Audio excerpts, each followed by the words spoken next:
जय जय श्री राधे।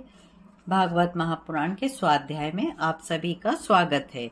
चैनल पे पहली बार आए हैं तो चैनल को सब्सक्राइब कर लीजिए, बेल आइकन को दबा दीजिए ताकि आपको आने वाली सभी वीडियो की नियमित रूप से नोटिफिकेशन प्राप्त हो सके।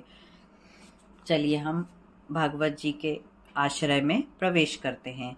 मंगलम भगवान विष्णु मंगलम गरुड़ध्वज मंगलम पुंडरीकाक्ष मंगलाय तनो हरि शांताकारं भुजगशयनं पद्मनाभं सुरेशं विश्वधारं गगनसदृश्यं मेघवर्ण सुभागं लक्ष्मीकान्तं कमलनयनं योगिभिर्ध्यानगम्यं वन्दे विष्णुभवभयहरं सर्वलोकैकनाथम्। ओम नमो भगवते वासुदेवाय। ओम नमो भगवते वासुदेवाय। 9वें अध्याय में ब्रह्मा जी द्वारा भगवान की स्तुति का वर्णन श्रवण करेंगे। श्री ब्रह्मा जी बोले, हे भगवान, बहुत काल के पश्चात मैं आपको पहचान सका। बड़े दुर्भाग्य का विषय है कि आप प्राणियों में वास करते हुए भी उनसे नहीं पहचाने जा सकते। इस संपूर्ण विश्व में आप ही समाये हैं, आपके अतिरिक्त और कोई वस्तु नहीं है। आप ही अनेक रूपों में भासते हैं। आप सच्चित आनंद घन हैं। चित्त शक्ति के कारण आप स्वयं प्रकाश हैं। आपका आनंदमय भेद रहित और तेज युक्त स्वरूप संपूर्ण विश्व में समाया हुआ है। आप ही संपूर्ण विश्व का कल्याण करने वाले हैं। नरकगामी जीव ही आपकी निंदा करते हैं। मैं आपको बारंबार प्रणाम करता हूँ। जीव जब तक आपके चरणारविंदों का आश्रय नहीं लेता तब तक उसे सांसारिक माया, भय, तृष्णा, शोक, मोह, ममत्व सताते रहते हैं। जब आपकी शरण में आ जाता है तब वह इन संपूर्ण क्लेशों से मुक्त हो जाता है। यह सर्दी, गर्मी, वर्षा, कामाग्नि, इंद्रियों के विषय स्वरूप आप ही की माया है। हे देव, इन साधारण प्राणियों की तो बात ही क्या है। बड़े बड़े ऋषि मुनि भी आपके कीर्तन आदि से विमुख रहते हैं। वे अनेक सांसारिक मायाओं में फंसे हुए हैं।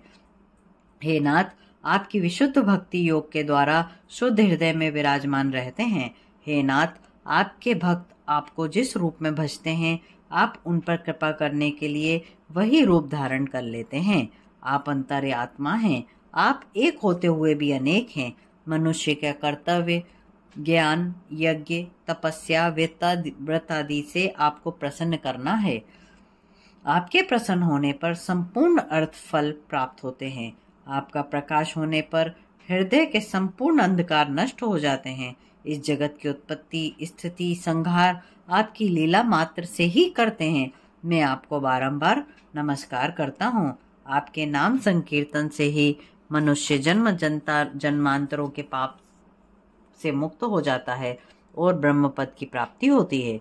विश्व वृक्ष रूप में आप ही हैं। मैं आपको बारंबार नमस्कार करता हूँ।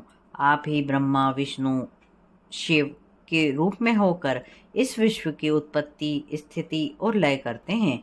मैंने आपको बहुत काल तक तपस्या करके प्रसन्न किया है। मेरा इस तपस्या के आप ही साक्षी हैं। आप पूर्ण काम, विषय वासनाओं के मुक्त और माया से परे हैं।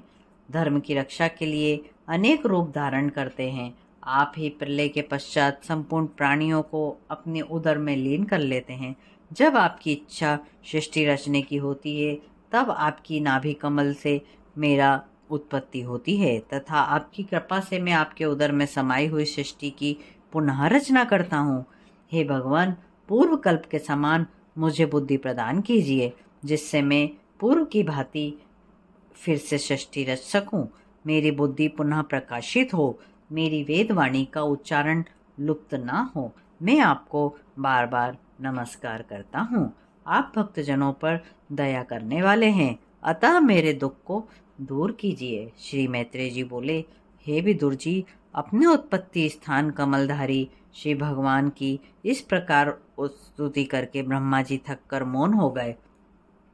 तब भगवान ने जाना कि इस प्रलय जल राशि को देखकर ब्रह्मा जी घबरा गए हैं और लोक रचना के विषय में कोई निश्चय न करने के कारण अति दुखी हैं। तब भगवान मधुर और गंभीर वाणी से इस प्रकार बोले, वेदमय ब्रह्मा, तुम किसी प्रकार का खेद ना करो। तुम्हारी जो इच्छा है वह मैं तुम्हें ही प्रदान कर चुका हूँ।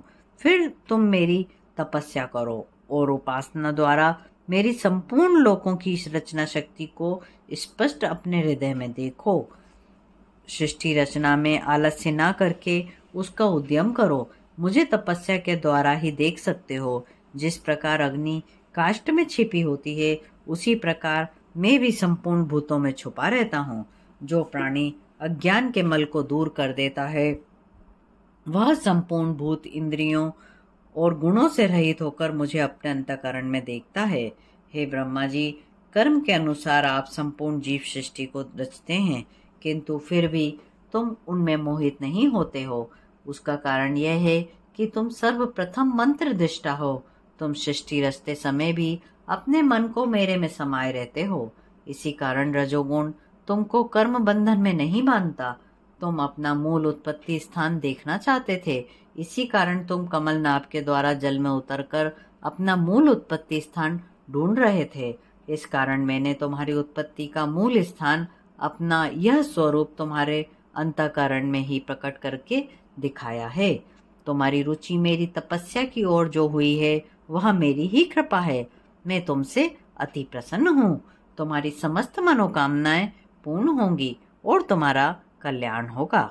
इस स्तोत्र द्वारा नित्य प्रति जो पुरुष मेरी स्तुति करेगा, वह शीघ्र ही मुझे प्रसन्न कर लेगा।